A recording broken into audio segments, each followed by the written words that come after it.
feeling cold against your skin. Running through the chaos, letting all the sin. Temptation in a bottle, ready for the night. Craving for the thrill, it's time to ignite. Dark desires burning bright. Echoes in the dead of night. No retreat, no looking back on this heart attack. Hey, how are you all? I know we're on early today, but we have a story that we need to bring you. And I thought, well, might as well get it done early, come and hang out with you guys. And yeah, come and hang out, come and hang out. There's a really interesting story out of South Australia, and it's a strange story, very strange. If you could imagine a high school, and they have been getting threats for like a year. For like a year, someone has been threatening this high school and telling them that they're going to do weird things like boil students in oil. I don't know how you would accomplish that, but apparently these are the types of things this mysterious person going under an alias called Brian Cole. And it is a very odd story, but maybe with your help, maybe if you can think of something, we might be able to solve it. It would be really cool if we could. It's got a bit of a backstory, so we're going to have to flesh it out a little bit. I'm currently like in two different things right now. We still have a court hearing on today, so yeah, early tonight, and I'm going to show you a press conference from South Australian Police, and then I'm going to go through some of the details about it. By the way, you can see the new sign came. The new sign arrived less than 20 minutes ago, and we were able to get it sort of hooked up. It needs some adjustment. The chain is a little long, and we need to fiddle with it. But it finally made it. This is on the dullest setting that it has. It goes super bright. If I turned it up, you probably wouldn't be able to see it on the camera, but it goes hyper bright if you turn it to the full thing. But yeah, it made it today about literally 20 minutes ago. So I've only been able to sort of throw it up and then connect it and things like that. And then I have to adjust it and we have to find somewhere to plug it in that's more permanent. So yeah, no fiddling. That's right. All right. Let me play you this press conference from South Australian Police, and then you tell me what you think, and I'll show you some evidence. So they gave out some evidence, and we'll go over it together, and you tell me what you think of the evidence, because I don't know what to think. Good morning, everyone. Today, police are enlisting the Glenunga International High School community to help identify the individual who's been sending threatening emails for almost a year. Today, senior officers are addressing Glenunga International High School assemblies, providing teachers and students with information to help identify the individual. Police will be revealing key details in this long-running investigation in the hope that a staff member, student or parent may have information that can assist the investigation. As you would appreciate, this has been a long, complex and challenging investigation, and we'd like to thank the Australian Federal Police who have provided valuable assistance to us. At every step of the investigation, our primary focus has been to ensure the safety of the students and the staff at the school and the wider community, and this remains the case today. I stress we have worked closely with the school community and the Department for Education throughout this investigation, and the details revealed today include information about the person making the threats. By the way, they make it sound like they're being very upfront and honest here, but I have to tell you, I have seen some reporting that says parents and parents of children who go to the school have been left in the dark for many, many months, even though they sort of knew something was going on, but they didn't know the extent of the threats to children, like children that go there, or the surrounding area, people in the area, nothing like that. So there is some criticism from the South Australian, or directed towards the South Australian Police and at the school, for not being more upfront about what the threat was and how serious it is. So you'll hear how serious it is in a minute. Their computer use habits, and some images and handwriting that may be recognisable to those who know the individual. We're sharing these details with the school community and the wider public in the hope that someone may know who this person is, or they in fact may know the person. Any information, no matter how small, could be the vital piece of evidence that we need to identify this individual. With the resources we have dedicated to this investigation, I am confident that we can identify the individual, and I'd like to appeal to anyone who knows the person to contact police. I'd also appeal directly to the individual to consider their position, to contact a lawyer and contact police. The key details that police are seeking assistance with are as follows. The individual has used an online alias, and the alias is a name of Brian Cole. The individual has access to a shared computer and had access between the 19th of November 2024 and the 13th of May 2025, and was using the computer most evenings after 9 p.m. The computer has the gaming platform Steam and the game Black Myth Wukong. Between early February 2025 and the 13th of May 2025, the suspect used the computer almost every weeknight and had to wait for others who using the computer to finish using it before they could. Around the 13th of May 2025, it is likely Brian Cole had a change in living circumstances and may have needed to move, which resulted in reduced access to a computer or the computer. Since 13th of May 2025, it is believed Brian Cole has returned to use the computer a number of times, sometimes with gaps of 3 weeks down to weekly, again using the computer only after 9 p.m. on those occasions. In regards to the images that are being released today, there are several distinct images with the suspect's handwriting, which may be recognised by someone either at the school or a member of the public. One image is of a spider incorporated into the Glenunga International High School logo, and another depicting the logo constructed of the spider's broken legs. The third image is of 2 common pantry condiments, maple syrup and honey, pictured with a handwritten note. The key phrases in the email and the mistakes that are common in the email are as follows. The individual has made recurring spelling and grammar mistakes that someone may recognise. And I'll show them to you. There's a whole list of phrases and things that he says commonly within these writings to the school in email. And I'll show them to you. They're a bit weird. They're sort of, the grammar is not correct. You would think that the sentencing is not, it doesn't run the way it should. Like, I'll show you what I mean in a minute. But he's been threatening the school. It could be a girl, could be a female too, but I think they believe it's a boy. They're just a bit strange. He talks about heroes and spells and corruption and all these weird themes. And I'll show you why there might be a connection to something as well after we listen to this. I won't list them all here, but they will be released, and they include spelling the word don't without the apostrophe, and a full list, as I say, will be provided along with the release. If anyone recognises the information, images, keywords or phrases, or they prompt a memory about a person or a person's behaviour, or perhaps the meaning or location of the images, I'd urge them to contact Crime Stoppers on 1800 333 000 or the website Crime Stoppers SA.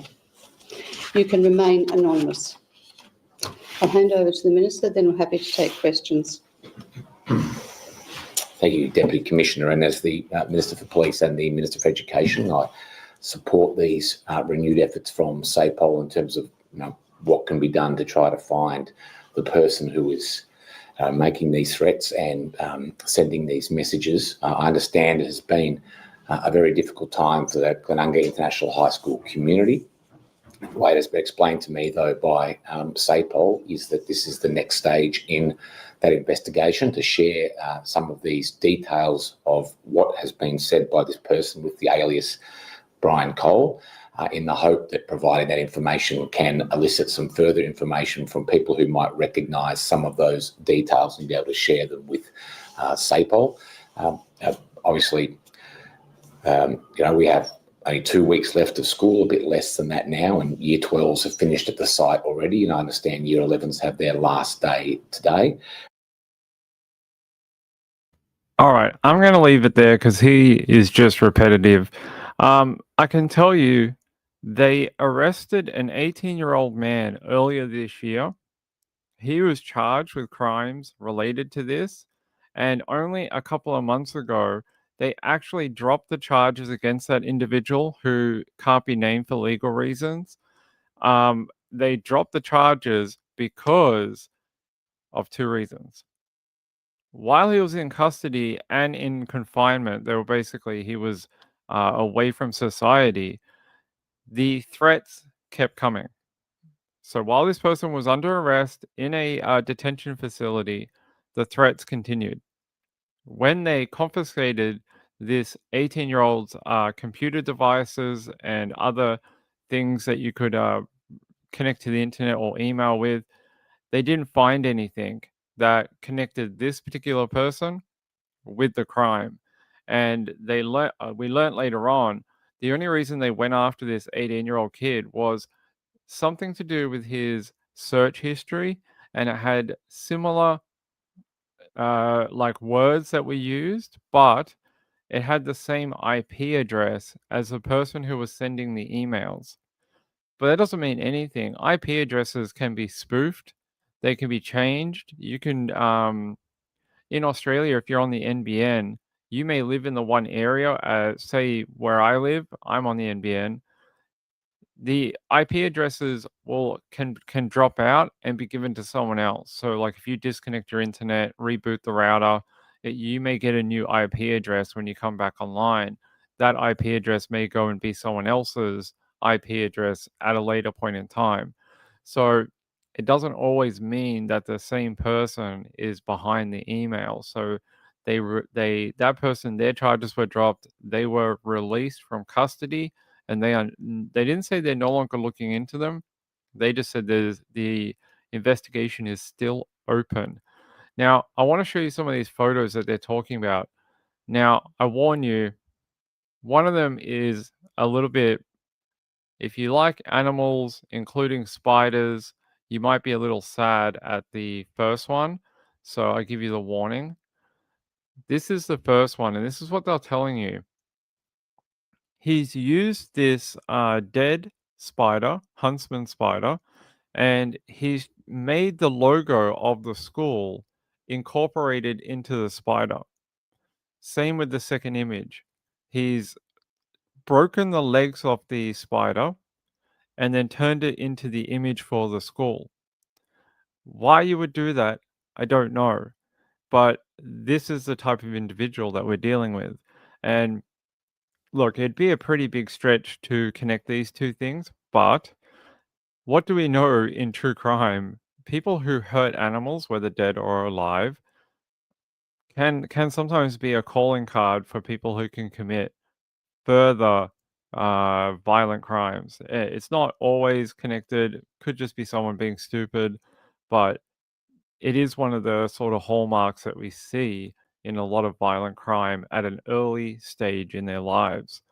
One of the other ones is this, and it is a picture of maple imitation maple syrup, and then on the top it's a jar of honey, and it says Charles from Hero.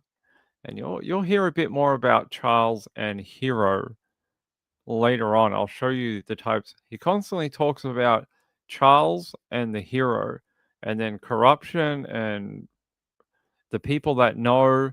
Sounds like a big conspiracy. It's it's a bit odd. And here's another photo. Here's the item. So black and gold, value everyday maple flavored syrup, and then Berenberg Australian honey, a little tiny jar of honey. So these are the two items. It is I don't know why someone would target the school. The obvious sort of connection is it's someone who used to go there. It's someone who may have a bone to pick with the school. Maybe they were kicked out. Maybe they felt unfairly victimized while they're at the school. It could be something like that. Or it could be someone random just picking on a local high school that's in their area. But here's some of the phrases that they want to, maybe someone knows what they mean. Auspicious aura, high committee, high up ones, forsaken hero, hero or the hero, steal the souls, that person is stupid, primary stronghold of the corruption, pay attention if another signature is knocking on you. He says, I have spells which are just for the hero. And then he says, and don't go near Glenunga and never say anything to that person who say they are Charles. Hide and change where you are if they know it. And then he says, it is a waste so much time. And then he says, which is a waste of my brain. And then he says, I am busy with things, so it is a good year. I need to direct my brain on that one.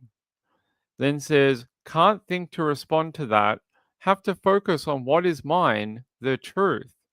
And then because, apparently he uses the word because a lot, he or she, I keep saying he, but he or she, or any other type of designation, could be octopus, could be spider.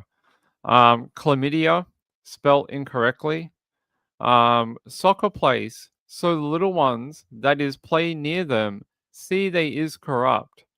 And then they say Brian Cole used don't a lot without an apostrophe in the word. And then email, they said, was always spelt with a capital E, never any other way. So I don't know what these things mean, but there's a game that they were saying that they could tell was on his computer and running at the time the emails were sent, and I will show it to you. Now, some of the themes in these words are in the video game. So it's a video game about um, sort of, I don't want to get it wrong because all the gamers will laugh at me, but it's got some things to do with spells and fighting and supernatural type themes. And it sort of fits into some of what he's talking about. So almost like he is trying to live within the game in reality. At least part of it seems to be like that. So the game is called Black Myth Wukong, and it was a pretty big game that came out, I think, in 2024. And here's the game, and it's sort of like a battle, real-time battle sort of game. You can do spells and you have a staff and you fight people and things like that. So some of the themes in this game are evident, at least in my opinion, in the writing from him. And yeah, like, things like Forsaken Hero, Hero the Heroes. And the thing about souls in this game, when you defeat people, you actually get a soul from them and I think you collect them.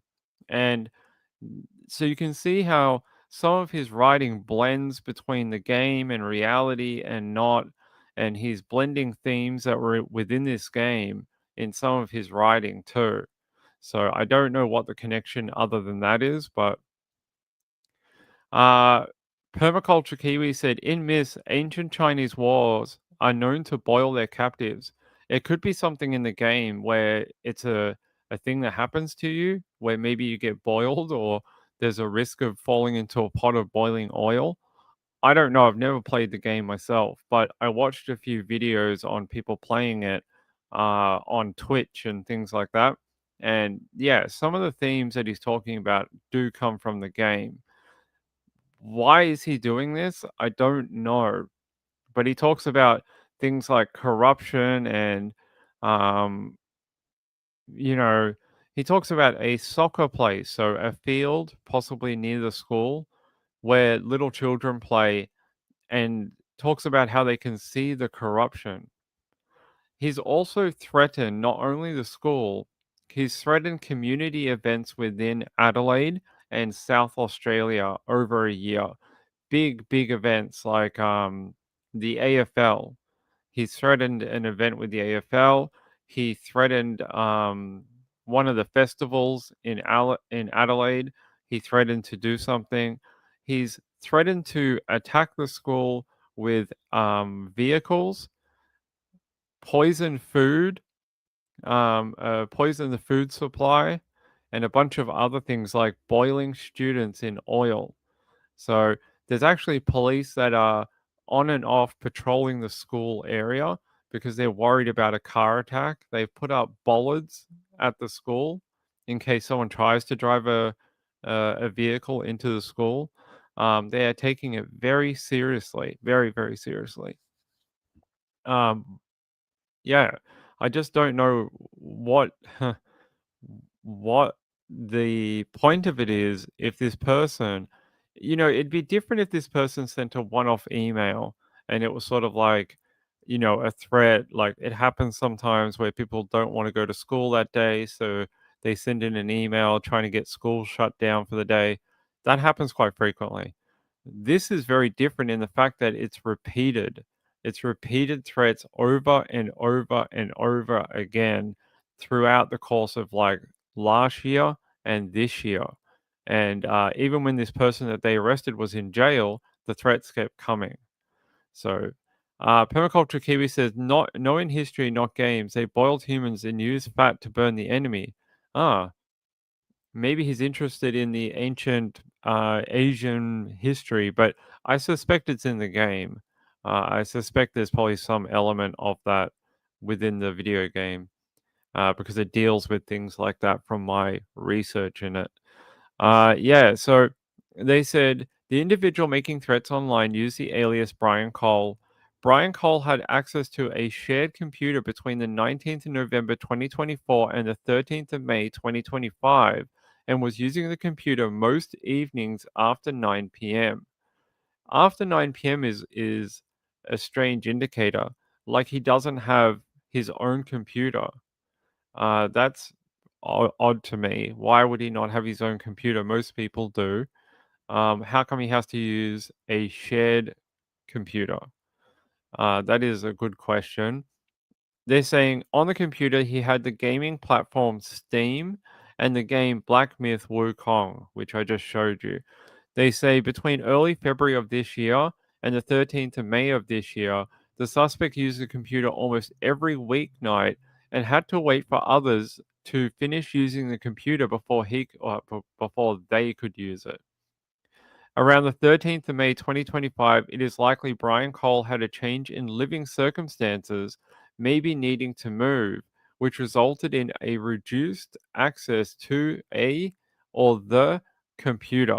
So either a computer or the computer that they used to send the emails. And they say since the 13th of May 2025, Brian Cole has returned to use the computer a number of times, sometimes with gaps. They're saying could have been 3 weeks down to only every once a week. And they said again, only the computer was used after 9 p.m. at night. So you guys have to sort of help me here. Why would someone only use a computer after 9 p.m.? Do their parents work? Are they one of these kids who have to stay at the parents' workplace after school or after in the evening they have to help their parents with their business or something? It's they work. You reckon that's what it is? I don't know if they work. If they worked, how come they don't have their own computer? I figured if you're so into computers and you like your video games and you want to play them quite frequently, how come you don't own your own computer then if you work? PG says restriction of parental controls, covenant eyes. Maybe. Is that when they get in? Well, that's what I was thinking. Maybe but they say he only gets on the computer after other people have finished. So something in his writing has told the police that he only does this after other people have finished with the computer. Could be a religious family, possibly, maybe. It's yeah, strange. But the writing to me comes, well, one, it's not worded very well. The grammar's completely off. Some of the spelling and sentence construction is very poor. It would say to me someone who is not highly educated. I think it's someone who has most likely not done that well at school. And because I can't imagine someone who is somewhat academic being able to do this type of, half-ass writing, almost like they're drunk, almost like they're inhibited somehow. Bec because someone who did well in school would probably be able to make these sentences and construct them properly. Like spelling chlamydia. I'm sure that's not how you spell chlamydia. Hold on, am I right? Yeah, it's not how you spell it. I had a feeling. Yeah, so even with the word chlamydia, doesn't know the correct spelling and doesn't seem to have a spell check. Doesn't seem to have a spell checker installed to help with that. Split family, maybe. Maybe he's someone who shares like living arrangements or something. Peachy said these programs are used on adults with issues looking stuff up on the dark web. Yeah, they often expire at certain times. Okay, interesting. Maybe. Kim says sharing with siblings, waiting for parents to go to bed. It could be. Thanks, Gayla. Let me have a look.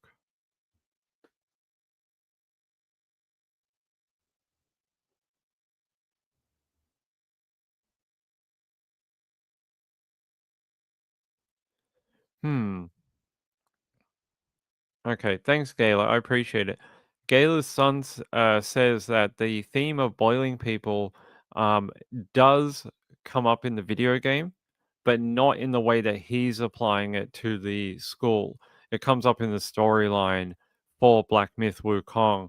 So, like I said, I think a lot of his writing is for some reason being influenced by the video game. And not to say the video game is causing him to write the emails, just that it seems to be the theme of his fantasy or whatever it is. It seems to be what he is so engrossed in that it's sort of bleeding into other areas of his thinking, and that's what he's interested in, and that's what it comes across to me as. Intentional misspelling words is a way to get around controls. Possibly, you might be right. Maybe there is a net nanny on the computer. Mimi says, "Hello, coming in late. Hey, good to see you. Good to see you."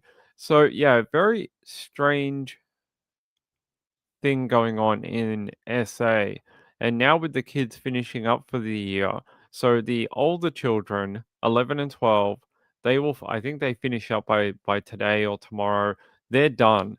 So the only ones left are the younger children, 7, 8, 9, and 10. They're still there probably for another week or so, and then they head off for if you're in America, it's like our summer break. So Australians have their summer break at Christmas. So we have it through Christmas and New Year and then January, and the kids go back in Feb. So that's sort of how it works down here. Instead of in America, you guys have yours in July and August. We have ours down here in December and January. So that is what's going on with the school, but they kind of want to get it done. Oh yeah, I did that story last night about Landon Ashton Versace Germanotta Mills. We did that one last night. I showed you the video of him being arrested. I did that one yesterday. So we did that one a day ago. Um Tell me what you think. I want to hear your theories on this. Anything you think might be able to help police. Anything. A lot of people here come from websleuths.com. I want to hear your best theory on this. I want to hear what you think and why this person might be targeting the school and who they might be. I believe it's a young person. I'm almost guaranteed and sure of that. Uh, guarantee it. I guarantee this person is under like 21. I believe they're probably left school only a few years ago, and they are in their sort of like 17 to 21. I'm pretty sure this is a young person. Yeah, just their writing and the way they explain things are from a younger person. Uh, they're saying they want people to look at the handwriting. That's not for people watching my channel, although if anyone who works at the school is a student or used to go there but has graduated now, maybe you might know who wrote like this. And I'm sorry to have to show you the spider, but it's the only handwriting one they gave to us. So you might know who draws like this and um, writes in this particular way, like that R, the R here with R9 is very noticeable. And the way they do the 9, if that's what it is unique. It's not the way I would do it. And same with the drawing here.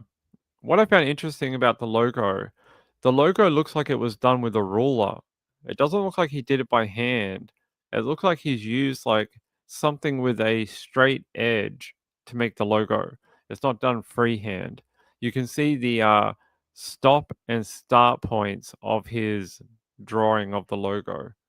So, permaculture kiwi, they don't take their meds. Well, that's possible.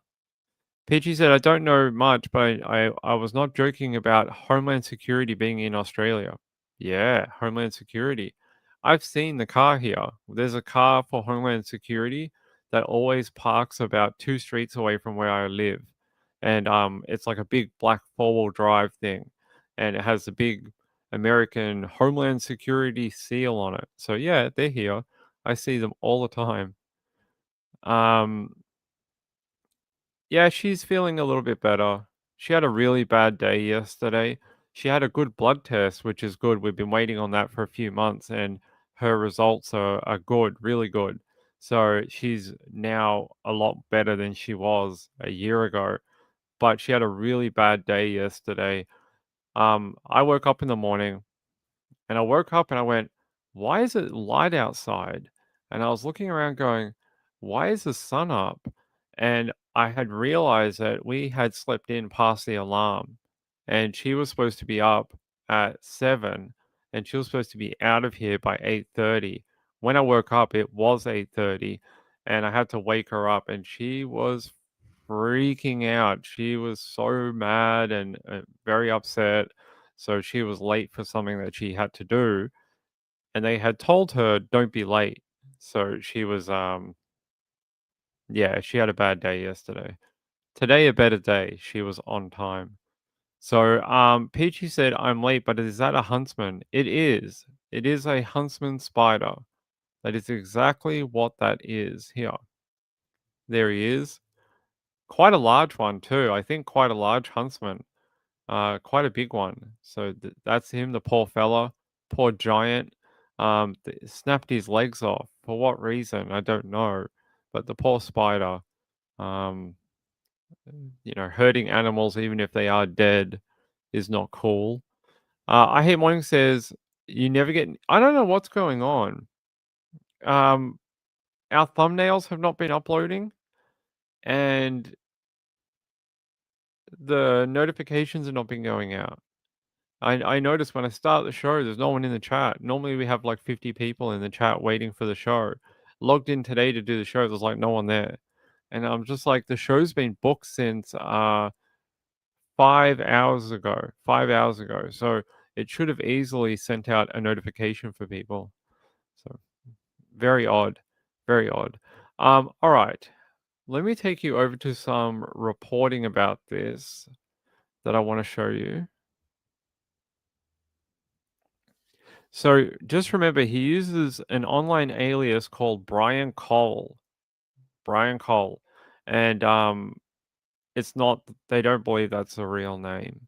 All right, I want to go to, there was some reporting out of the Advertiser that I want to show you. So in the Advertiser today, they actually had a story about a parent who wrote for the paper today saying that between November 2024 and February 2025, they're saying they have received at the school 13 threatening emails. And they said it wasn't until February 19 of this year that parents were informed that there had been a series of emails of concern sent to the principal, including threats. And they said kids at the school were none the wiser, but they had police and security guards patrolling the school boundary at the school, and that apparently, even after that, more threats continued.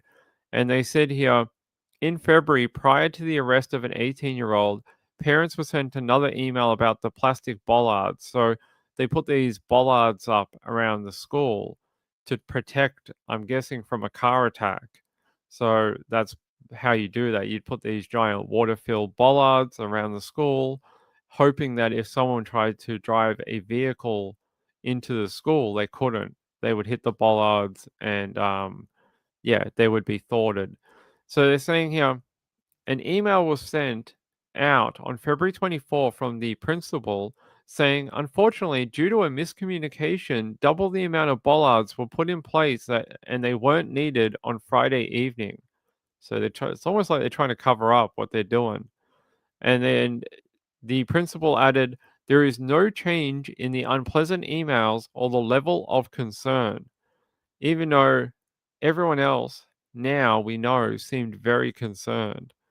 And they said here, please emphasize business as usual and help your young person navigate the ambiguities of contemporary life. What do you mean the Why would you tell that to a parent? And you're getting these threatening emails sent to the school, threatening students and teachers and community people, and you're like, help your young person navigate threats to life and attacks on the school as if it's a second part of life for everyone now that we just deal with stuff like this. So, um, Peachy Keen says, no, this was in Australia, in SA. So, yeah, the school not being very forthcoming, telling the parents what was going on. And they said here, threats include bombing the school grounds and boiling students in oil and to poison supermarket produce and to harm people at an AFL game earlier this year. So you got the whole spectrum of threats here. Here's a photo of the bollards that they put up surrounding the school. I'm guessing these are filled with water. They'll be very, very heavy, and they've placed these around the school. I'm guessing to try and protect from a car attack. And so the school is taking it very seriously, very, very concerned. And they're saying here that only so apparently on June of this year, parents were informed that security guards would remain at the school out of an abundance of caution, but were given no further explanation about anything that was going on with the threats to the school and the students and things like that. No update, just that security would remain with the school for the time being. Um, and they said on Monday, just minutes before police held a press conference, parents were sent an update from the education department, and they saying um, parents were told, not asked, that their children would be spoken to by police at school that day. And they said they were also, a letter was also dropped, but it happened way after school time. So other parents couldn't talk to each other at the school gate. So they timed it as such so no one could get any, like, you know, talking to other mums or other dads. They did it after hours. And they're saying here that the school at the time of writing this had not shared key information with parents And for that, they had to listen to the press conference that I played for you. And this parent is saying that's not the right thing. Parents should be told earlier and given more detail so they can, I guess, make the choice for their child. If they think the threat is overwhelming, they don't have to send their child to the school, right? I mean, I get it. I get why a parent might be upset that the school has not been telling them. Gail said, "Is this a high school?" Yes, it is. It's called Glenunga International. Hold on, what's it called? Glenunga International High School. Why it's international, I'm not sure, but apparently it is. I'll show you where it is and where it comes from. It's in South Aussie, and it is over here.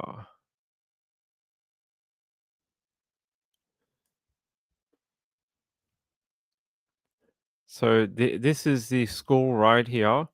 This is the facility. So it looks like basically any other high school you might have ever seen. And they've got a big oval for playing sport and doing carnivals. And I don't know if they have access to it. There's a Glenunga football club, a cricket club.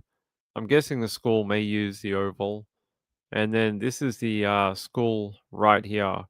So it's a pretty decent sized facility. They got it like a bunch of buildings, bunch of parking down here. And if we zoom out, I'll show you where it is in South Australia. So there is Adelaide. There's Adelaide. Get off. Now we lost it, didn't we?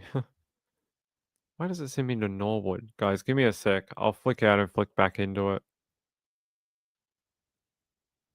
There we go.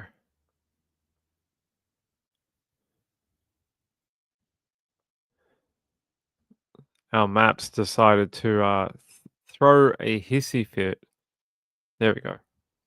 So there's Glenunga International High School. So it is a high school.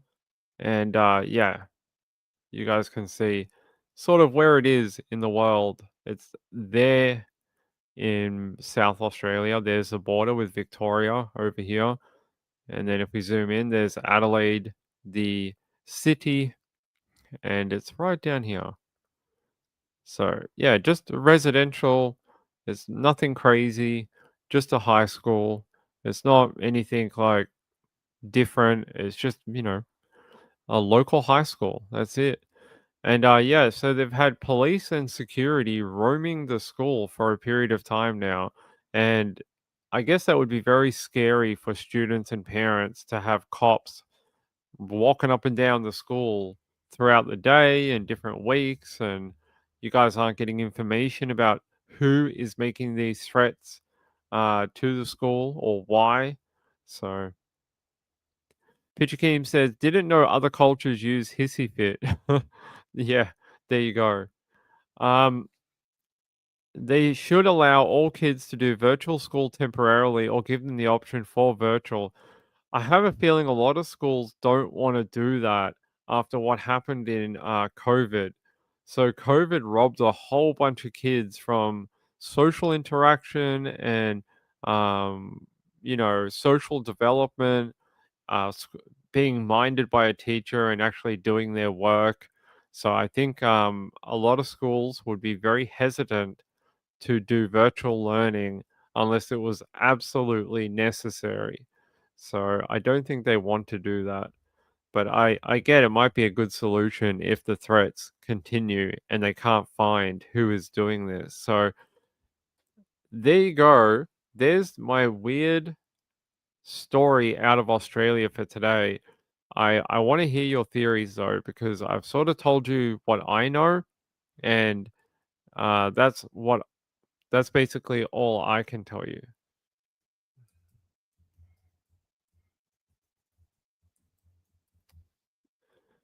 If we go here.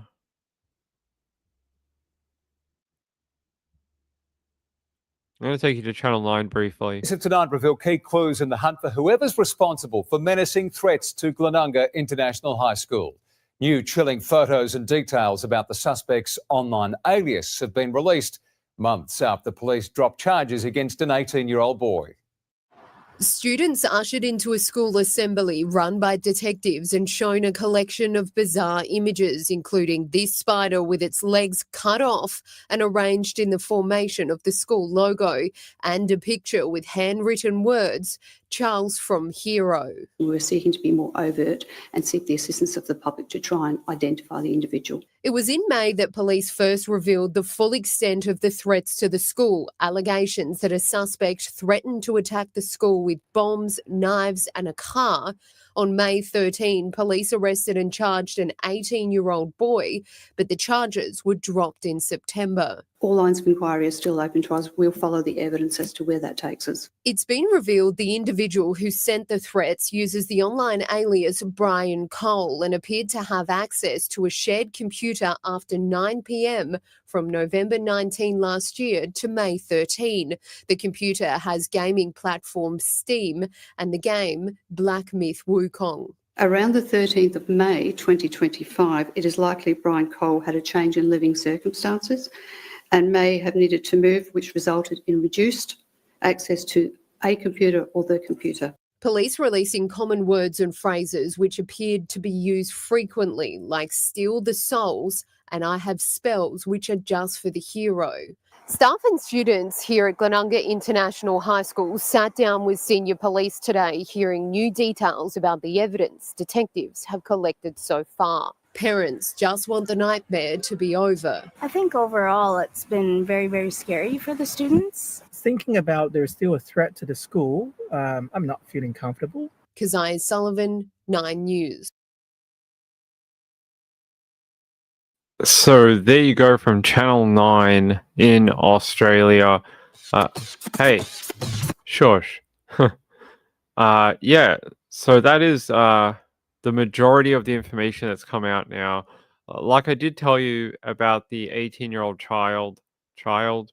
Yeah, sure. He was arrested earlier this year. They really thought they found the person, and it wasn't him, or at least they can't prove it was that individual at all. So they're trying again. They're trying again to try and find out who might be doing this to Glenunga International High School. And the man, 18, whose identity was suppressed, was arrested in May of this year, charged with 2 counts of blackmail and 1 count of making it appear goods had been or were about to be contaminated. And that is because they threatened to mess with food, like put something in it or poison it. So that's what that charge is related to. And what else do they say here? They're saying here all charges were dropped against that man in September after the threats continued to come while he was in custody. So yeah, that's a bit of an ominous development. They thought they had the guy while he was in custody in a detention area. The emails kept coming in. So either it's not him or there's more than one person orchestrating these emails. And when questioned in the press conference, South Australian police did not deny that there might be more than one person. They just said they didn't know. They said they weren't sure and they didn't have any information to suggest whether it might be one or more person. So we'll see. Yeah, I know. It means nothing. So, it could be that he was using maybe that's why the computer's only after 9 p.m. Might have been using a very specific computer that's not his own or her own. May have been sending it through a VPN. May have been using some sort of encryption. May have been using so you can set up a virtual machine, log into that, send the email, and then destroy it. You can actually just destroy the machine, delete it, and then build another one. That's pretty common. And you use it in tech all the time to build these virtual machines to test things, to install software, test new equipment, so that you don't crash the machine that you're using. Timed emails maybe preset in case of being caught. Could be, but when they arrested him and took the devices, there was nothing on the devices that would indicate this person was sending the emails. Nothing. So as far according to his lawyer, they could not find anything at all.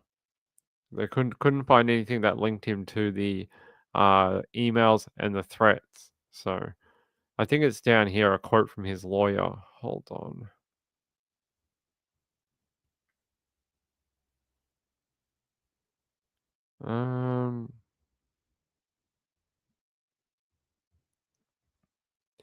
Yeah, so they're saying here that the person who was charged earlier this year, okay, they're saying that the person who sent these emails called themselves the Prophet of Justice and demanded $23 million in exchange for not carrying out the threats that they detailed in the emails.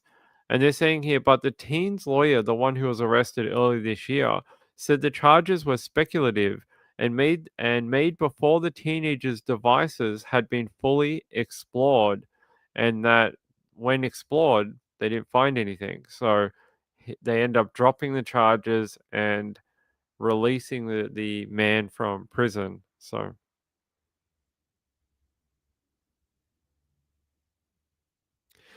Peachy Keen says, how different from the USA? It was someone else using the computer. It's not a valid alibi here. I don't think it's that. I think even if he said, I was not the one using the computer, if they had found some sort of evidence like an email account, photos, writing that matched what he wrote, something like that, then I think it would have worked, that they would have been able to charge the individual and continue. But the fact that they couldn't find anything that pieced it all together meant that they had to drop the charges, unfortunately. All right. There you go. I want to hear more about it though. If you can if you can tell me your theory on who this might be and what the evidence means, let me know, please, because I am more than interested. I'm more than interested in what you think. Hold on. There was someone due in court today, and I want to check whether that went through or not. No, that's not it. Okay. Okay, 24-year-old. So there was a woman called Erica Bader who was found dead a while ago, and they've charged 8 people in connection with her killing. And I want to bring that to you. So this happened a while. It was in Pawtucket in October, and I brought you the article when they found the body back then. But now there's an update, and they're saying they've charged 8 people. 8, can you imagine that? 8 people for killing this woman. And I want to bring you the update for it. So this is WJAR NBC 10. People are facing new charges in connection to the death of a 24-year-old woman found in the woods in Pawtucket in October. They were all in court. So was NBC 10's Molly Levine, live with us tonight. Molly? Well, Gene and Patrice, it's still unclear what exactly went on in that Central Falls home that Erica Bader was living in. But we do know several of the people that were apparently living with her there were arraigned in court this morning. They faced a judge with charges in connection to her death. 8 adults are being charged in connection to the death of 24-year-old Erica Bader, arraigned in groups this morning in front of a judge in Providence District Court. 5 were arrested on murder, kidnapping, and conspiracy charges. 28-year-old Andrew Cornell, 35-year-old Joshua Brunel, 41-year-old Elizabeth Durand, 37-year-old Stephanie Bletzer, and 34-year-old Brittany Turpinning. They're being held without bail, and 3 people were arrested and charged with kidnapping, conspiracy, and failure to report a death. That's 22-year-old Christopher Kordelewski, 26-year-old Joanne Miller, and 36-year-old Cheryl Blakely. A judge granted them a $30,000 surety bail. It's sad for her to have been in a place where she couldn't get away.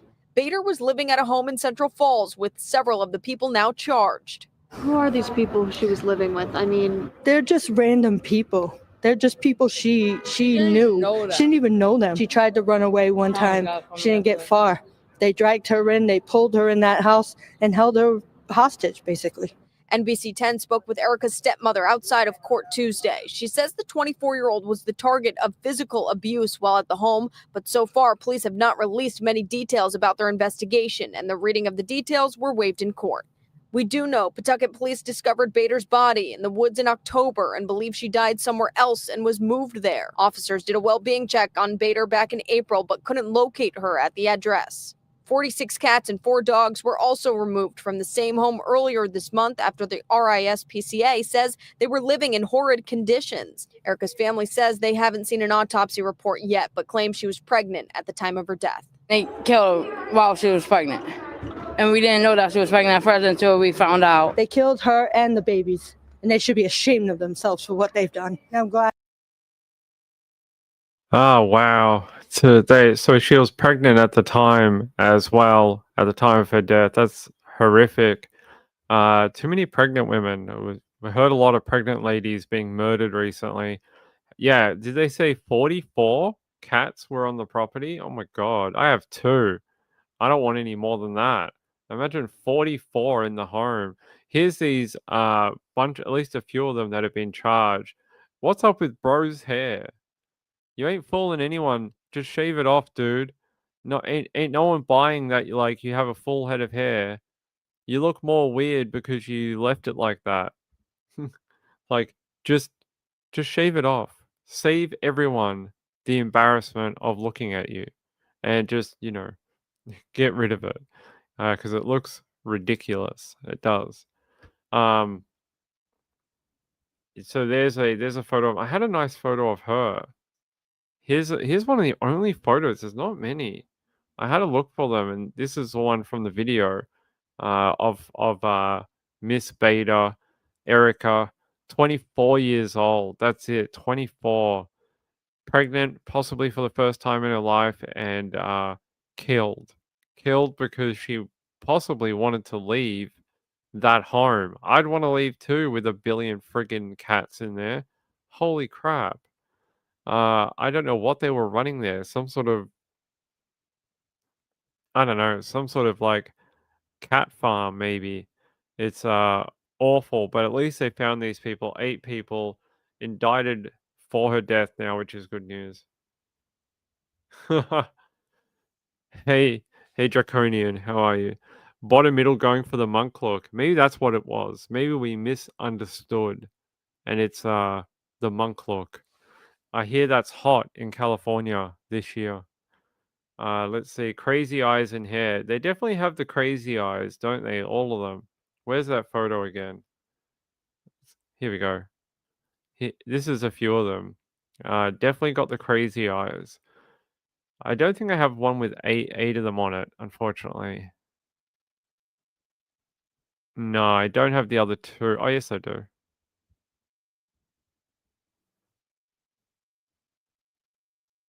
Here's the 8 of them. They're on the bottom. Erica's on the top there. But there's the they all look like they should be living in a movie called The Hills Have Eyes. They all look like maybe their cousin is possibly their sister, and maybe their wife is also a close relative.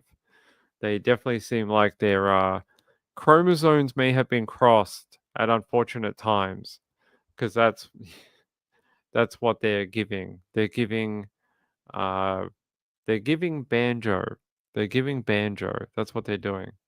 I hear banjos in the background. Yes. So Erica finally may see some justice from these very evil people on the bottom here. 24, hey. So 5 of the 8 of them have been charged with murder, kidnapping, and conspiracy in the death of Erica, while 3 others are charged with kidnapping, conspiracy, and failure to report a death. So not all of them have been charged with the murder charge. Only 5 of them have. I mean, only 5? Okay. And they're saying here the ones that have the murder charge are being held without bail. The ones who only have the kidnapping and conspiracy charge were given $30,000 in bail. So yeah, 30 grand in bail if you had the kidnapping. If you got the murder, you were remanded in custody until later this week. So hey, don't laugh. It's a serious condition. People may have the banjo disease. You hear it in the background. Hey, I hear them all the time when we read these stories. All right. Let's have a look. So that's your update about that one. I don't have too much more because they're due in court tomorrow morning. So the people that are on the murder charge, they're back in court first thing tomorrow morning. All right. I want to take you out to KCRA 3 for another update about the mass shooting in Stockton. There's a little bit of new information, not a ton, but apparently they are currently now in a manhunt. They are searching for the people who killed 4 children and injured 11 others. So we'll play the video for you. And that breaking news tonight, the urgent search on for the suspects in a deadly mass shooting that broke out at a children's birthday party over the weekend in San Joaquin County. The investigation now in its 3rd day as we're learning more about those victims tonight. Video from Live Copter 3 showing the space that is quiet and empty now where 15 people were shot during a party Saturday night. Many of those people were children. 4 of those victims were killed. Video from the ground shows bullet holes and evidence markers throughout that space. Today, we heard from the mother of the 2-year-old whose birthday celebration was targeted about the horror of her party turning into a tragic night for dozens of families. Everybody was getting ready to cut the cake, like I said, and I actually thought it was my balloons popping. It was gunshots. Try not to be in public all the time with your kids because anything can happen and bullet does not have a name. I believe that if you guys ever have a birthday party, just have a birthday party indoors and don't be outside. Tonight, as the manhunt for those shooters.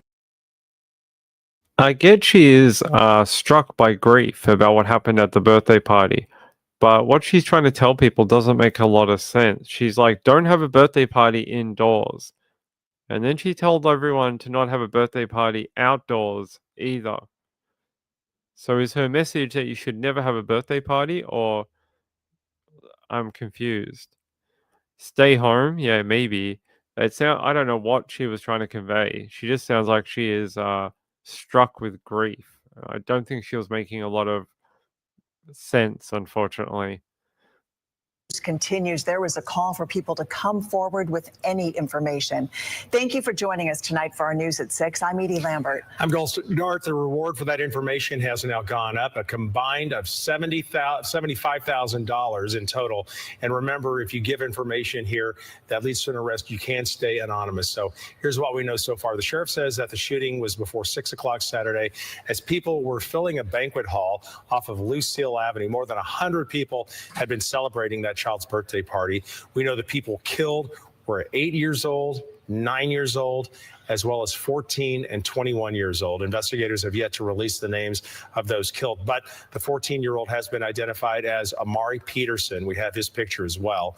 Family and friends of the 21-year-old victim have identified him as Susano Archuleta, the mother who hosted that birthday party, talking about how deeply personal these losses all are. I don't know what happened. I'm just so shocked and lost, and I'm lost of words. I'm speechless, and I just want to say I'm sorry to all the mothers out there that lost their kids at my birthday party. Daughter's dad, niece, both his nieces passed away. I'm sorry. My sister actually got shot. My cousin got shot. My son's friend got shot. My 3 of my friends got shot. I've been trying to figure out what her tattoo says on her neck. Does it say choke bitty? Is that what it says on her neck? Does anyone know what that means? What does choke bitty mean? Or choke? Yeah, if anyone knows what that means, let me know, because I don't know what it means. Peachy says, I bet they have a parent in a plaza. Wow, maybe.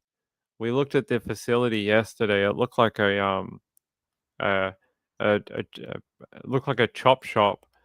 Texas says, reminds me of attacks in other countries that target family celebrations, like in Mexico and the Middle East. A little bit, yeah, you're right. Uh, I think this lady, as sad as it is for what happened, and she lost family and things like that, I have a feeling she knows more about why people would turn up to her daughter's 2-year-old birthday party and open fire. I she's the one who hosted the event. She's the one who invited people. So I'm guessing she knows a lot more than she is letting on, because ain't no one else organized the birthday party, and you're the one who invited everyone. So who did you invite and why? And what is their background? What is their background? My friend's baby dad got shot and got killed. So again, right now there is a combined $75,000 reward for information leading to an arrest. The FBI is offering $50,000, and you can find their tip page online. Stockton Crime Stoppers is offering $25,000, and you can see the phone number there. It is 209-946-0600, and you can remain anonymous. All right, we put together some live team coverage on this story tonight with a lot of folks grieving, as well as other people calling for action as they're asking questions now. Beginning our coverage with KCRA3's Anahita Jafari. And Anahita, any indication here law enforcement is any closer to finding out who did this? The answer to that question is no. So far, no new information. Just that one of the young people was identified as 14-year-old Amari Peterson, and he's one of the victims, unfortunately. I think there was a photo of Amari, if I can find it. Yeah, here. Here's a photo of little Amari Peterson. There's a photo of one of the victims. His family's come out confirming his death over the weekend at that birthday party. They said he loved sport and enjoyed being very active and was a fun young man to be around. So it's very sad to hear of his death. Hey, Penguin, how are you? Yes, that is true. Let's see. So no new information. Just that they're still looking into why there was weapons on the roof of that place. They're still trying to figure out whether they're the ones that actually were used in the shooting or not. And they're trying to do some ballistic testing on those weapons to find out. What's interesting to me, though, is they say it's a manhunt, but they haven't given us any people to hunt. There's no people to hunt. So when are we going to get some IDs of people who actually opened fire at this party? It's been a number of days now. You would think if you can't find them and you need the public's help in tracking them down, you would give something to the public. But so far, very tight-lipped about who might have wanted to harm these people. So let me see here.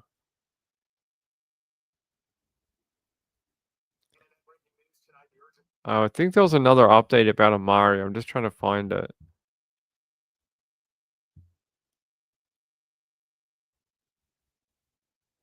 So apparently the former mayor of Stockton, Michael Tubbs, confirmed to KCRA3 that one of the people who survived the shooting is Jasmine Delafosse, and he said he spoke with her on Monday morning and that she had undergone surgery and will need to go through rehab.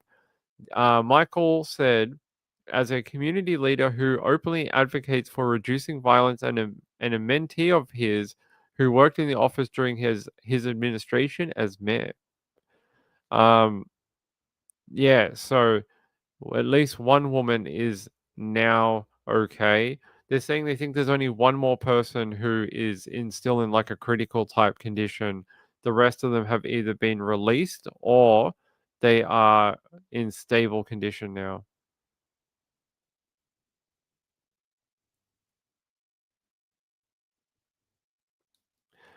So there you go. Peachy said, "Guns on top of the roof is a threat," as the newscopters broadcast image of the warehouse roof.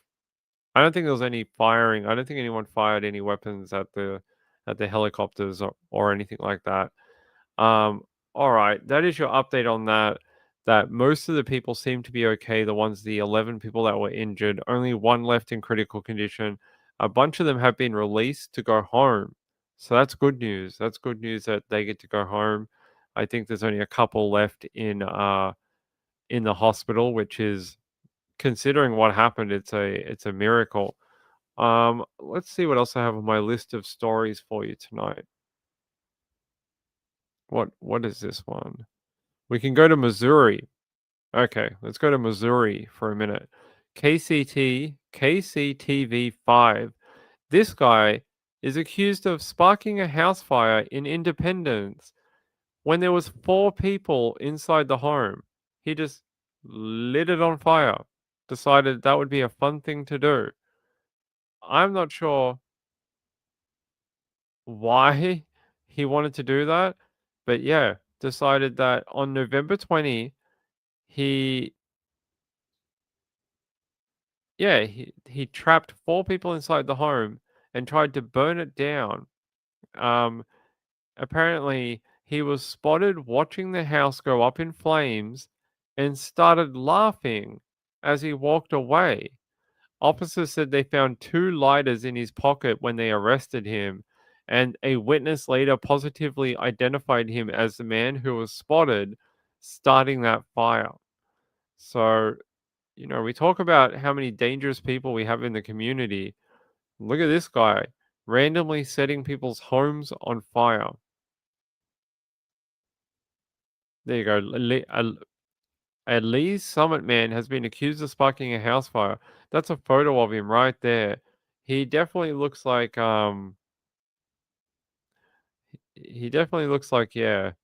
I think you guys could make up your own descriptive words, but they're saying here he's been given a $30,000 bond and is due in court tomorrow morning.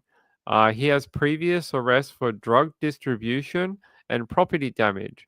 That doesn't seem surprising at all. The 4 people inside the home were evacuated out of that property safely. And what is scary is 2 of them were actually asleep at the time that he started the fire. So if no one had noticed, they may have died in the fire if no one had picked up that he had set it on fire because they were sleeping. So all right. That's that one. That's your update on that one. What else have we got? What else have we got? Ah, yes. I was going to see if we had anything on our missing man from yesterday, Mr. Todd. Oh no. Oh, that's not a good update.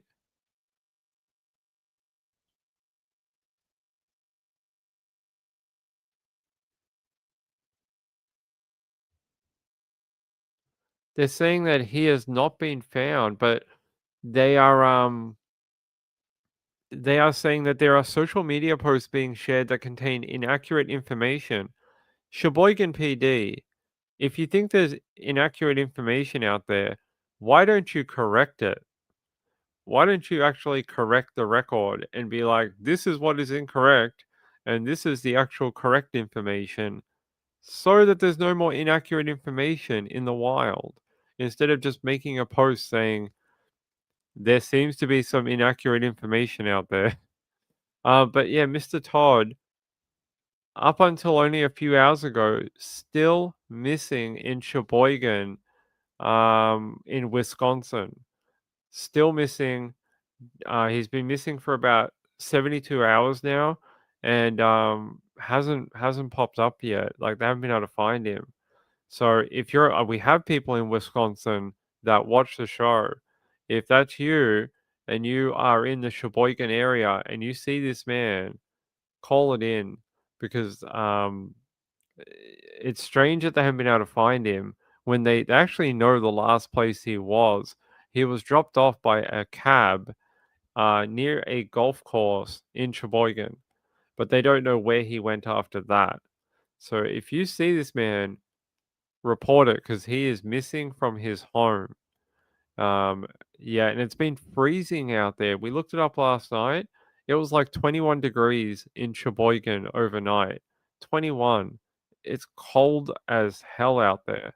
So poor guy is really suffering, unfortunately, if he's still out in the open, and needs to go home. Needs to go home. All right. No, that's your update for him. Let me check one other thing.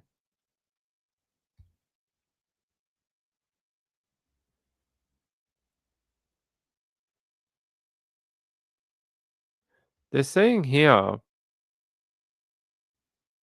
that earlier today, the biological mother of missing Rebecca Park has been arrested and is awaiting arraignment. What?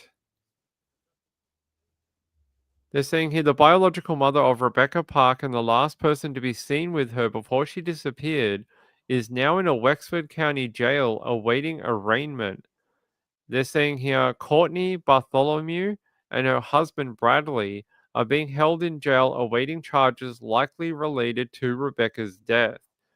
Both were scheduled to be arraigned Monday afternoon, but that arraignment was pushed back till Tuesday. Isn't this the lady who said that she was speaking to Rebecca just before she disappeared and said, "Oh, I was speaking to her about how, her children and her new baby and how great it was to see her grow up," and that is terrible. So they're saying it's Courtney and her husband Bradley, and they're being held in jail now. Arraignment is tomorrow. Oh, that is concerning. Let me see if we can play this update for you. She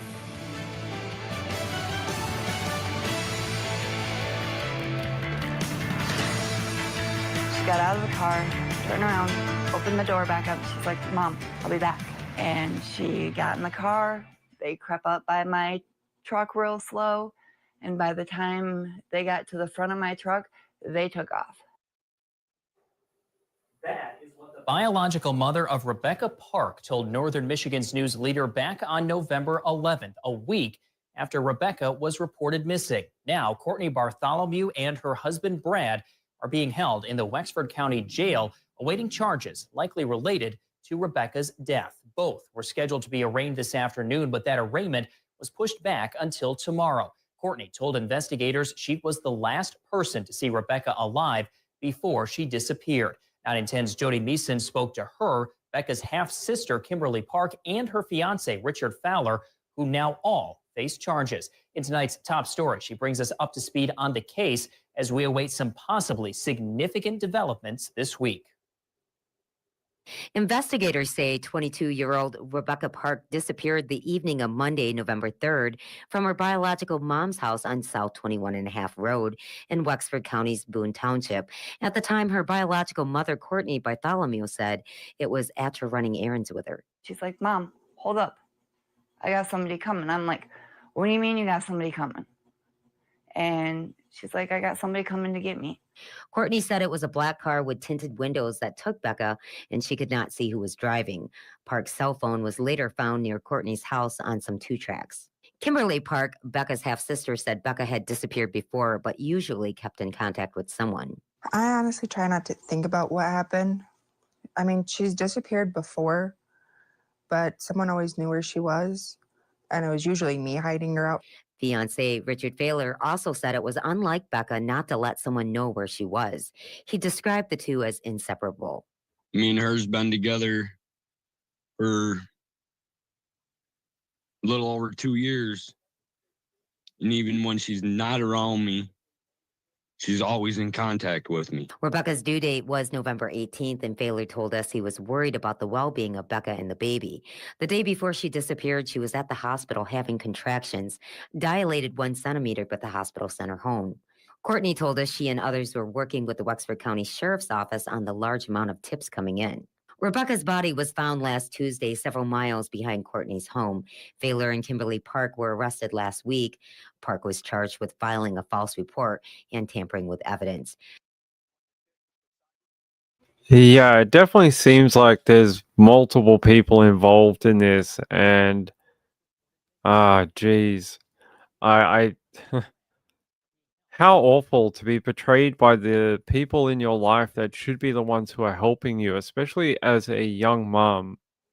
They should be the ones supporting her and guiding her through her life, not taking advantage of her and then killing her.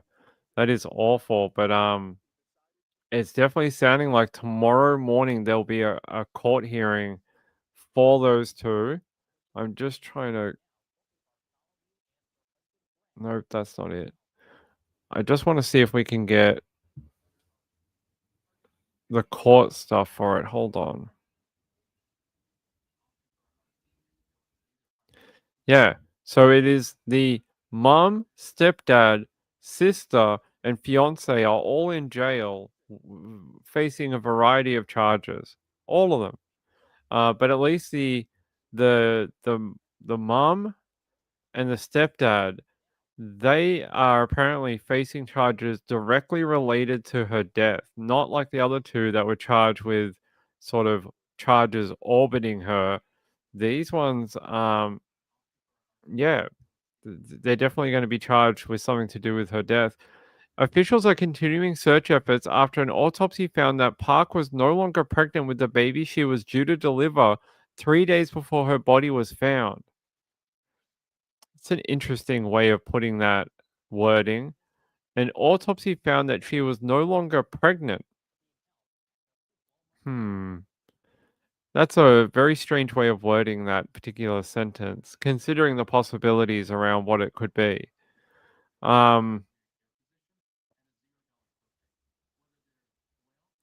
Yeah, so Wexford County Sheriff's Office, along with multiple law enforcement agencies, are working diligently to determine the condition and potential whereabouts of the baby. And they say because this is an active and ongoing investigation, the information that can be released is extremely limited at this time. WCSO also confirms that 2 individuals linked to the case had been arrested late Sunday night, which is when Park's mother and stepfather were taken into custody. And they're saying here, I'm trying to see if we can find the charges or not. So they were booked into jail really late at night. Courtney was booked in 11:40 p.m. The her fiance Bradley 12:42 a.m. on December 1st. So they were booked in really late at night. Court appearance. Okay, no information on the charges of exactly what they're going to be facing, but just that they're saying it is directly related.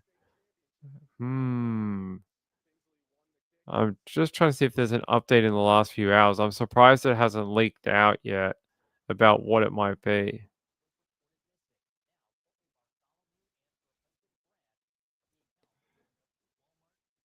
Let me check one place. According to numerous witnesses who were live streaming from the scene, including extended footage recorded by Jessica Coleman, multiple law enforcement units arrived on the home on 30th South 21st and a half Road on Sunday. On-scene witnesses reported seeing Courtney, Brad, Rebecca's 14-year-old brother, and 3 dogs escorted off the property as investigators secured the scene. Witnesses also reported seeing vehicles and other property items being towed or removed, consistent with the broad scope of the warrant. They say the search warrant contains DNA blood evidence, burial sites, and digital evidence. DNA trace evidence including blood, hair fibers, and fingerprints, clothing, footwear, bedding, trash, drains, tools, possibly containing biological material, electronic devices, evidence of injury or death, any suspected burial site, including potential human remains or a fetus, materials used to transport or dispose of remains. There you go. That's a very extensive search warrant. That's like everything. But the suspected burial site, including potential human remains or a fetus. That's not a good one. I think that's not a good one. Sounds like they might think the baby is dead. The fact that they're saying they're looking for a burial site and they already have the mom, it sounds like they may think the baby is dead. Montana said if the hospital had not sent her home, yeah, wonder what had happened. Yeah. Maybe she would have given birth in the hospital and would have gone home. Maybe eventually would have gone home. How sad is that? It is a very, very sad update. I don't think this particular case is going to get any better. I think the more details we're going to get, it's going to get worse and worse, unfortunately. Let me check one other place. Past 24. Fox 2 in Detroit had an update 2 hours ago. I'll play it for you. We are back with new developments in the case we've been following out of northern Michigan. 2 people have been arrested in the death of Rebecca Park, a pregnant woman who had been missing since November 3rd. Let's get live to Fox News' Jessica Dupnack. She's been following the investigation and joins us with new details, Jessica. Roop, I want to get everyone up to speed, first of all, because this case does stem out of northern Michigan, but it has had mass appeal across the country. We're talking about a young mother, 22-year-old Rebecca Park. She went missing in early November. She was 38 weeks pregnant, actually starting the process of labor when she was last seen by her mother in the Cadillac area, specifically Boone Township. Now, 3 weeks after she went missing, this takes us to last week, her body was found not too far from when she was last seen in the Manistee National Forest. An autopsy confirming over the weekend the worst, that it was in fact Rebecca Park, but sadly her baby was nowhere and is nowhere to be found at this hour. Now, last week, shortly after her body was found, there were 2 people that were arrested. The child's father was arrested and Rebecca Park's own sister. Now, they were both charged on unrelated charges. He was charged with drug charges. She was also charged with lying to police. Now, they have since been arraigned. And we learned in the last 24 hours, 2 more people have been arrested. Courtney Bartholomew and Bradley Bartholomew. Courtney is actually Rebecca's own mother and her stepdad, Bradley. Now, they were supposed to be charged in relation to this case, in relation to what is now a homicide investigation, and their arraignment was postponed until tomorrow. Now, we've been tracking this case because of just the incredible, sad situation we're talking about here. A young mother that went missing for 3 weeks, really so many people, hundreds and thousands of people searching for her, and it's really the question tonight is where is her baby? 38 weeks pregnant. She was starting to deliver. And that is the question that Wexford County Sheriff's deputies up in northern Michigan are trying to answer. So You got to think of the deception and the betrayal by it being her own mom. I really think it's like one of the worst crimes. The fact that it's the one person who's supposed to always have your back, and you're willing to kill your own daughter and harm her baby. What is wrong with you? Really?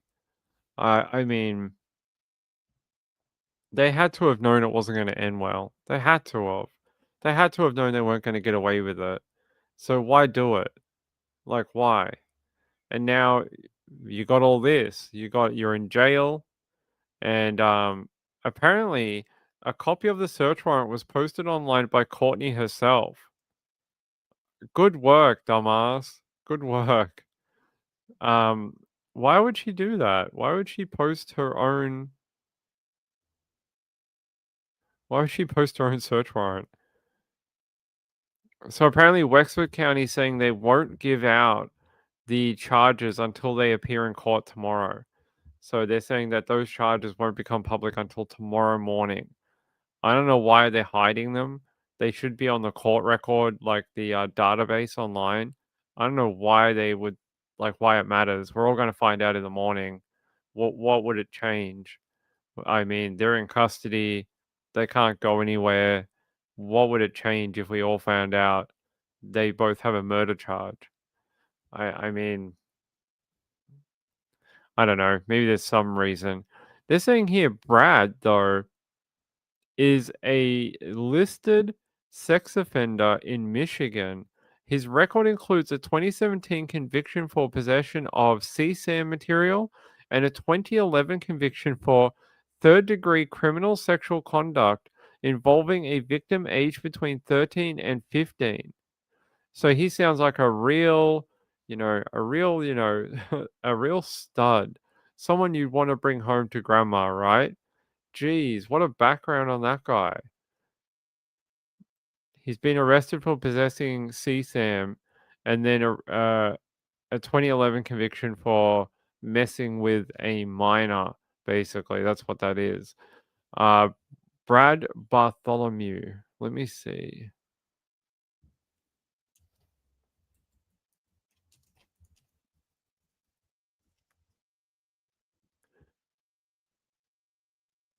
Yeah, I want to know why they delayed the arraignment too. Normally they don't do that, so that would be interesting to know.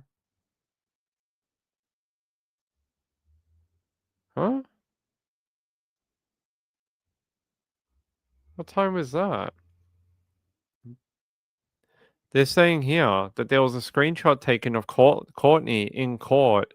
This is her here sitting in a jail cell, I'm guessing.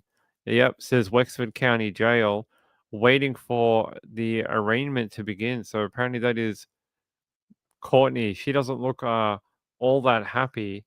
Let me see if I can grab a copy of this so we can zoom in on it.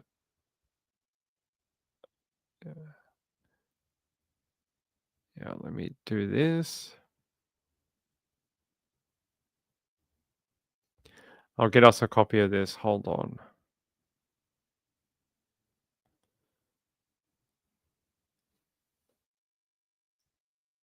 There you go. It's a little bright, but there you go. She doesn't look proud of her actions. I never understood that. Why they do these things and then they're all look sad in the charging photos and things look proud of your actions. If you're going to do these crimes, you might as well be proud of it and you might as well smile for the camera. What are you doing looking sad for? You knew what you were doing. You knew it was wrong and you knew it was going to harm not only Rebecca but the child and other people. So what are you doing looking like a sad dog in the jail cell? Smile because you're a piece of trash and you might as well look like a lunatic at the same time. So just smile for the camera. Yeah, they're just saying it was delayed. I'm not sure what the reason for it was. They were scheduled to be arraigned on charges, but the prosecutor asked for the delay because the complaint was not ready yet. So they're still doing the paperwork, basically. They're still doing the criminal complaint. They said, well, we'll go ahead and set up arraignment for tomorrow. The court, in the meantime, will hold Mr. Bartholomew without a bond. I do find that he is both a threat and a flight risk based on what I've read in the search warrants. As such, we'll reconvene tomorrow and see where we are at. That is the Honorable Corey Wiggins, the 84th District Court. Prosecutor requested that both suspects be held without bond due to the severity of the case. I don't think we're going to be getting a jaywalking ticket tomorrow. I don't think that's what we're going to get. Do you think that's what's going to be, a jaywalking ticket? I think it's going to be a murder charge and probably a body mutilation charge. So I'm guessing that's probably what it's going to be. Yeah, they're waiting on the criminal complaint. That's what it says. So criminal complaint has to detail the reason for your charges and part of the sort of evidence, why they think it's you. So it'll have a small background on Rebecca going missing. It'll have what they believe happened to Rebecca, and how she and him are involved in it. So that'll be the next, like that'll be in the criminal complaint. So the criminal complaint just outlines how the charges apply to you. Like what did you do to be charged with that crime? So that's what they're sort of waiting on. So you know what that tells me? It tells me that the charging of these two came very quickly. That they didn't have time, because normally sometimes when they know they're going to charge someone, they already have these done. These are already done like before the search warrant. They'll have these done because they know they're going to bring them in and then they're going to charge them later on. So it's interesting that they didn't have it done.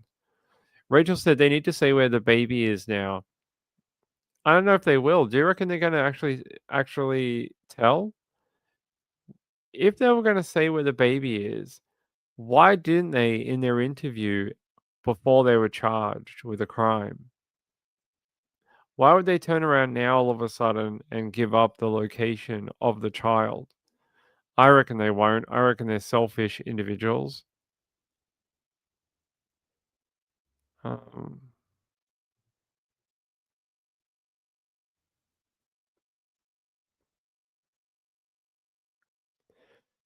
Mrs. Ping says hello to all of you. She also asked where, she was very sad the other night. And I'm not saying this to drum up people or followers or whatever, but she said that she was watching the chat on her phone the other night, and she said she didn't see a lot of the faces that she remembers from the channel. And she said she doesn't understand where they all are. And then she was rattling off a bunch of names that she remembered from the chat over the last Australian summer and before the trial and things like that. And I have to tell her, I was like, I don't know. They come and go and see them sometimes. And she's like, yeah, but so and so used to be there every night. So she is wondering where some of you are, if you're out there. Montana said, who else will get arrested? Could be more people. I reckon this may not be the only people we see charged with a crime. I reckon there's got to be more people. Carolina said, I think it's a schedule change and a holidays. Could be, my friend. Good to see you. How are you? YouTube changed our names also. I know. Did you guys ever figure out how to do that? Did you guys ever figure out how to make your names go back to the way it was before? Because it's confusing for me too, because your names look bizarre in the chat. The only way I know who anyone is by your profile photos. That's it. Unless I know sort of like your name, like that's Rachel. I know who Rachel is. But some of them, it's like I don't know who this person is. I don't know who this is. Hey BC, how are you? It's all of YouTube. Oh really? Why did they do that? I don't understand. Why did they force everyone to use their generic name? It's very strange. I find it very strange. Permaculture says, we all care about you, Mrs. Ping. Yeah, I'll pass it on. Tonight, we'll be on for the late show later on, and the pie is in the oven right now. So I put the pumpkin pie in before. When I had the screen off for a second, I went and put the pie in the oven. So the pumpkin pie is cooking right now.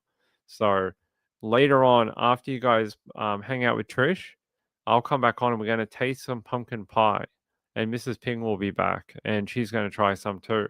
She doesn't know I got the sign either. She has no idea. I haven't told her yet. I will let her know. She might be watching now. She's on a lunch break right now. Yeah, she had a bad day yesterday. Very bad day. Hey, Woman of Steel, how are you? I'll be here for the pie tasting. You know what I had this morning? I had a what do I have? Toaster strudel. I had a toaster strudel this morning, and it was really good. I had one this morning. I've never had one before. I think toaster strudels are better than Pop-Tarts. I think it might be a controversial opinion, but I think they're better than Pop-Tarts. I think you get more jam and you get better icing on top, and you get puff pastry, which is way better than crumbly cookie like with a Pop-Tart. So I had one of those this morning. I thought it was pretty good. I had a Pillsbury raspberry toaster strudel. It was pretty good. I like them. Montana says, "I love pumpkin pie. After all these years, I found out my brother does not like it. Who knew?" I don't know what I don't know what I'm expecting it to taste like. I'm guessing it tastes like pumpkin and spices, like cinnamon, nutmeg, that type of thing. But I don't understand what the texture is going to be like. So I'm still confused about what that might be like. Some people said it's like pumpkin custard. And I was like, well, pumpkin custard probably tastes pretty good. So we'll have to see what Ping thinks later on. For a while, I was only doing this to my username for some channels, not all. I don't understand. Is this something that's like known? Hold on. YouTube changed chat usernames.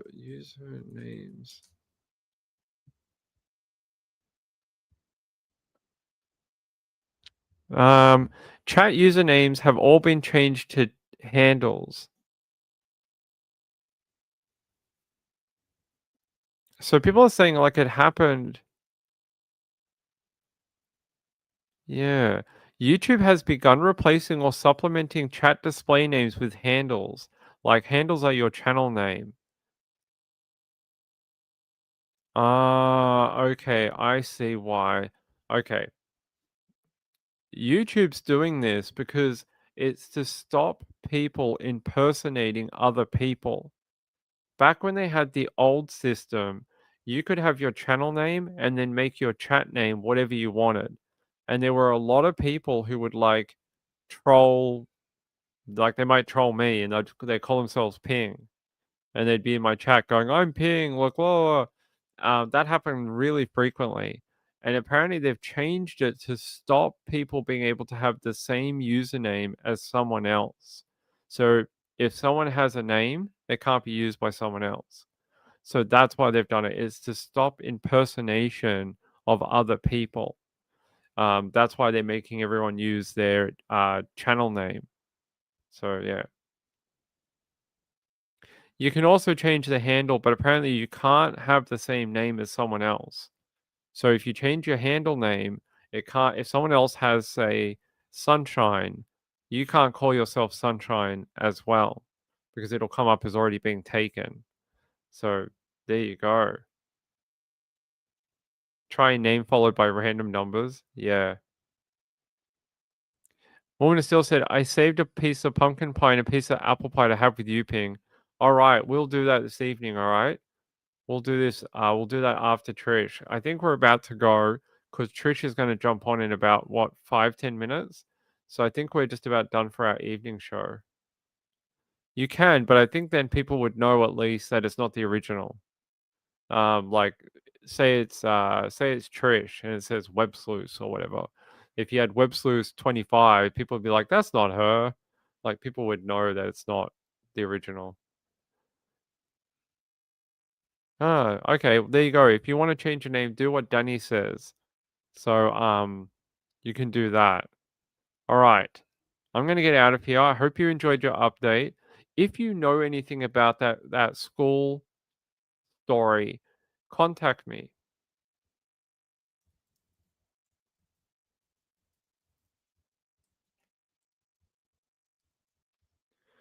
If you know anything about that school story, contact me. Although I think I put in there's a added comma or whatever it is in that email address, but just remove that where it says Gmail.